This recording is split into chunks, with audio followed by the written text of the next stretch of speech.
সারা জীবন আমাদের চলে গেল দরবারে, কিন্তু দরবারে কোনো নেয়ামত আমরা পেতে পারি না। আমরা এখনো পর্যন্ত জামাতে নামাজ পড়ি, আমরা এখনো পর্যন্ত ওই 100 মসজিদ বেশান করে হজর করে নিয়মিত পড়ি।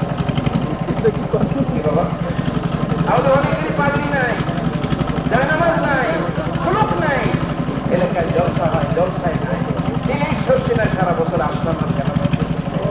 এতে তো কোনো লাভ নেই। এতে কোনো লাভ আছে বলেন? আমরা আসছি এই ওয়াদা করতে পারি কিনা যে হুজুর আমাদের যেভাবে তালিম দিয়ে গেছে ওই তালিমকে আমরা অক্ষরে অক্ষরে পালন করবো, কি আপনারা সকলে এই ওয়াদা করতে পারেন?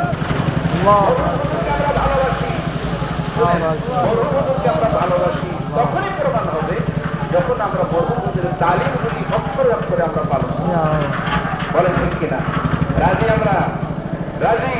নারায়ে তাকবীর, নারায়ে তাকবীর, তাসবিহ দরবার শরীফ।